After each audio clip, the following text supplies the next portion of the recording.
ਸਤਿ ਸ਼੍ਰੀ ਅਕਾਲ ਦੋਸਤੋ।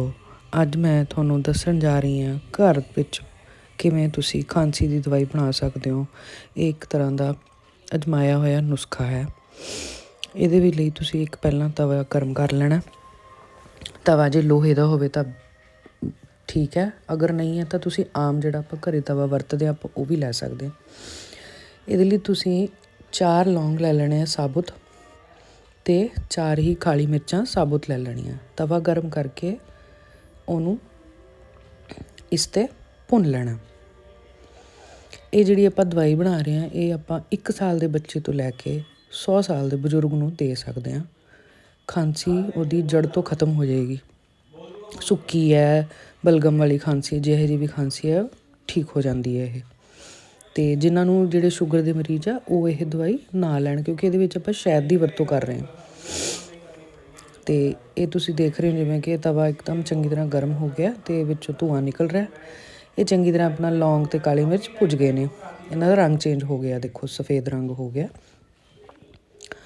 ਹੁਣ ਤੁਸੀਂ ਇਹਨੂੰ ਕੂੰਡੀ ਡੰਡੇ ਵਿੱਚ ਕੱਢ ਲਓ, ਜਿਵੇਂ ਆਪਣੇ ਘਰਾਂ ਵਿੱਚ ਛੋਟਾ ਹੁੰਦਾ। ਜੇ ਨਹੀਂ ਵੀ ਹੈ ਤਾਂ ਤੁਸੀਂ ਸ਼ੈਲਫ 'ਤੇ ਰੱਖ ਕੇ ਬੇਲਣੇ ਨਾਲ ਉਹਨੂੰ ਪੀਸ ਲਓ। ਆਹ ਦੇਖੋ ਜਿਵੇਂ ਹੁਣ ਇਹ ਚੰਗੀ ਤਰ੍ਹਾਂ ਭੁੱਜ ਗਿਆ। ਅਤੇ ਹੁਣ ਆਪਾਂ ਕੂੰਡੀ ਡੰਡਾ ਲੈ ਕੇ ਇਹਨੂੰ ਡਾਇਰੈਕਟ ਗਰਮ ਇਹਦੇ ਵਿੱਚ ਕੱਢ ਕੇ ਇਹਨੂੰ ਬਰੀਕ ਬਰੀਕ ਪੀਸ ਲਾਂਗੇ। ਜਿੰਨਾ ਇਹ ਗਰਮ ਹੋਏਗਾ ਨਾ ਓਨਾ ਹੀ ਵਧੀਆ ਪੀਸਿਆ ਜਾਏਗਾ, ਕਿਉਂਕਿ ਜ਼ਿਆਦਾ ਬਰੀਕ ਪਾਊਡਰ ਬਣ ਜਾਂਦਾ। ਅਤੇ ਬਰੀਕ ਰੱਖਣਾ ਠੀਕ ਰਹਿੰਦਾ, ਕਿਉਂਕਿ ਛੋਟੇ ਬੱਚਿਆਂ ਦੇ ਫਿਰ ਮੂੰਹ 'ਚ ਨਾ ਉਹ ਦਰਦਰਾ ਜਿਹਾ ਪਾਊਡਰ ਸਹੀ ਨਹੀਂ ਲੱਗਦਾ ਬੱਚਿਆਂ ਨੂੰ। ਮੈਂ ਆਪਣੇ ਬੱਚਿਆਂ ਨੂੰ ਵੀ ਇਹੀ ਦਿੰਦੀ ਹਾਂ, ਖੁਦ ਵੀ ਮੈਂ ਇਹੀ ਲੈਂਦੀ ਹਾਂ। ਜਿਵੇਂ ਅੱਜ ਕੱਲ੍ਹ ਮੌਸਮ ਚੇਂਜ ਹੋ ਰਿਹਾ ਤਾਂ ਤੁਸੀਂ ਇਹ ਦਵਾਈ ਘਰੇ ਬਣਾ ਸਕਦੇ ਹੋ।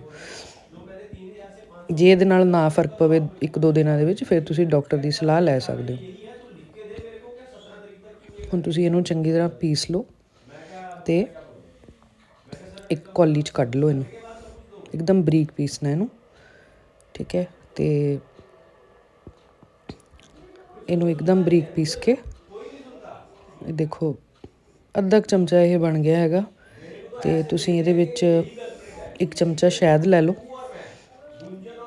ਸ਼ਹਿਦ ਤੁਸੀਂ ਕੋਈ ਵੀ ਲੈ ਸਕਦੇ ਹੋ ਜੋ ਤੁਹਾਡੇ ਕੋਲ ਅਵੇਲੇਬਲ ਹੈਗਾ। ਅਤੇ ਇਹ ਮੈਂ 1 ਚਮਚੇ ਦੇ ਕਰੀਬ ਸ਼ਹਿਦ ਪਾ ਲਿਆ ਅਤੇ ਇਹਨੂੰ ਤੁਸੀਂ ਮਿਕਸ ਕਰ ਲਓ ਇਹਦੇ 'ਚ ਚੰਗੀ ਤਰ੍ਹਾਂ। ਜ਼ਿਆਦਾ ਵੀ ਸ਼ਹਿਦ ਨਹੀਂ ਪਾਉਣਾ, ਫਿਰ ਉਹ ਮਿੱਠਾ ਜ਼ਿਆਦਾ ਟੇਸਟ ਆਉਂਦਾ। ਅਤੇ ਇਹਦੇ ਵਿੱਚ ਤੁਸੀਂ 1 ਚੁਟਕੀ ਨਮਕ ਪਾ ਸਕਦੇ ਹੋ, ਕਾਲਾ ਨਮਕ ਹੋਣਾ ਚਾਹੀਦਾ।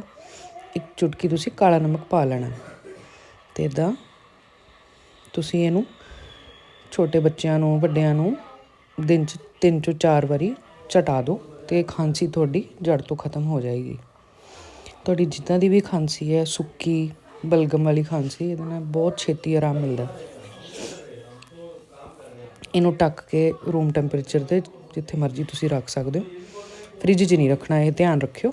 ਅਤੇ ਨੁਸਖਾ ਤਿਆਰ ਹੋ ਗਿਆ ਦੋਸਤੋ।